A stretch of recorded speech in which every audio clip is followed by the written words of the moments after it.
అది నా చేతుల మీదే ఓపెనింగ్ చేయాలని రాసి పెట్టున్నా నా చేతుల మీదే జరుగుతుందని చెప్పినా దానికి తగినట్టుగానే 50 పడకల హాస్పిటల్ నా చేతులతోనే ఓపెనింగ్ చేస్తున్నా.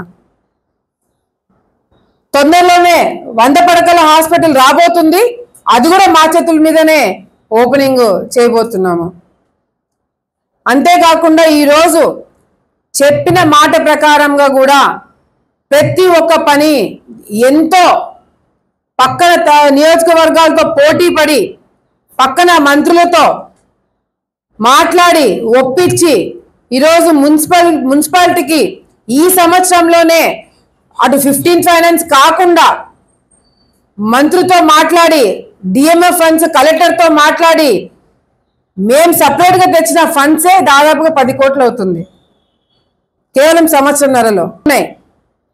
పార్కులకు కూడా నేను మొన్న నారాయణ గారిని సపరేట్గా నిధులు అడిగినాం. ఫస్ట్ మీరు రోడ్లు కాలువలు తప్పకుండా వేయండి, ఎందుకంటే గత ప్రభుత్వంలో అది చేయలేకపోయినారు. ఇప్పుడు మీరు ఫస్ట్ రోడ్డు కాలువలు ఫస్ట్ 2 సంవత్సరాలు పూర్తి చేసిన తర్వాత తప్పకుండా పార్కులకి మీకు నిధులు ఇస్తామని చెప్పి మాట ఇవ్వడం జరిగింది. నారాయణ గారు మొన్న వచ్చినప్పుడు 3 కోట్లు ఇచ్చినారు. ఆ 3 కోట్లలో వేసేవి కాకుండా పడకన్ల మెయిన్ రోడ్డుకి డబ్బులు కావాలని చెప్పి ఇంకా ఎక్స్ట్రా వెళ్ళి సరిపోదు మీరు ఇచ్చిన డబ్బులు ఇంకో ₹1 కోటి ఎక్స్ట్రా అడిగితే ఆయన 2 కోట్లు ఇస్తానన్నాడు.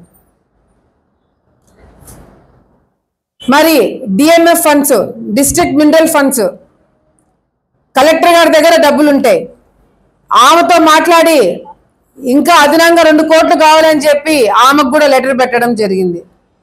ఇట్లా ఎక్కడెక్కడి నుంచి నిధులు తీసుకురావాలా, ఎట్లెట్లా మేము పనులు చేయాలా, ఇంకా ఏ విధంగా అభివృద్ధి చేయాలని చెప్పి మేము ముందుకొచ్చి వైఎస్ఆర్సీపీకి సంబంధించి ఏ పార్టీ వాళ్ళైనా వచ్చి సలహాలు ఇవ్వండి, వచ్చి సూచనలు చేయండి అని చెప్పి మేము అడుగుతుంటే నేను దయచేసి ఇక్కడున్న కౌన్సిలర్లను కూడా నేను ఉంది అంటే 10 సార్లు 20 సార్లు ఫోన్ చేసి మీకు గుర్తు చేయాల్సిన కోరం లేకపోతే రేపు పొద్దున టికెట్లు ఇచ్చే విషయంలో కావచ్చు, ఎవరైతే పోటీ చేయాలనుకుంటున్నారో తప్పకుండా ఇవన్నీ కూడా మేము చూస్తాం.